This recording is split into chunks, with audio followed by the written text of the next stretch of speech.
1995, a man named MacArthur Wheeler robbed a bank in broad daylight. He didn't wear a mask. He smiled at surveillance cameras before walking out of the bank. Of course, the police found the robber and later that night arrested him. Interestingly enough, when the robber was handcuffed, he was puzzled and he mumbled, "But I wore the juice." Apparently, he thought that the lemon juice on his face would make him invisible to the bank security cameras. And he was pretty confident about it. His logic was, the chemical properties of the lemon juice are used in invisible ink will make him invisible to the bank security cameras. This obviously does not make sense. But what is interesting is that even after the police showed him the footage of his robbery, he was genuinely surprised that it didn't work out, and he told the footage was fake. The police confirmed that this man was not crazy or on drugs. He is just incredibly misinformed and mistaken. Specifically, what interested them the most was the confidence of the robber. That made him believe that he can bypass the security cameras with just lemon juice. Social psychologist Dunning-Kruger studied this phenomenon more deeply. Today, this phenomenon is known as Dunning-Kruger effect. The Dunning-Kruger effect is a hypothetical cognitive bias stating that people with low ability at a task overestimate their ability. You can clearly see what I mean in this graph here. Having barely any skill or knowledge leads to massive confidence.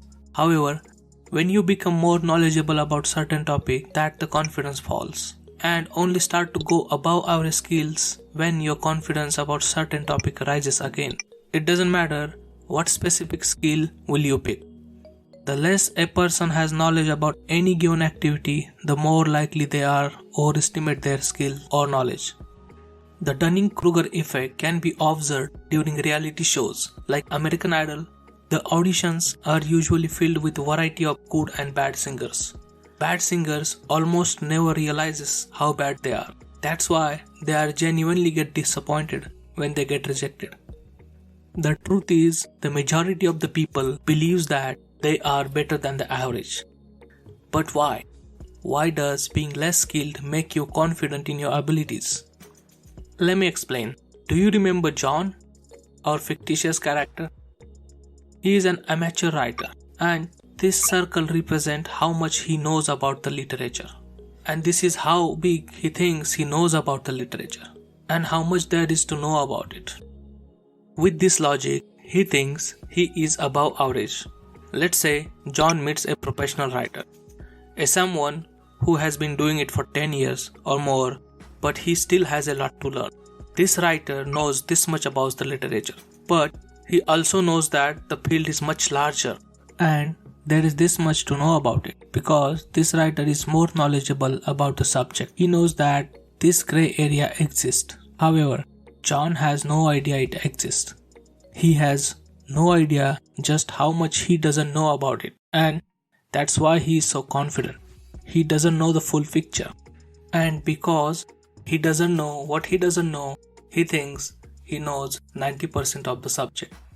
Meanwhile, the experts are aware of how knowledgeable they are, but they often make a different mistake.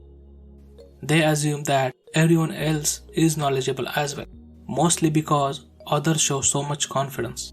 We are all susceptible to Dunning-Kruger effect. Now, how can we prevent ourselves from falling prey to it? Well, the answer is you should strive to educate yourself as much as possible. You are not expected to know everything after all.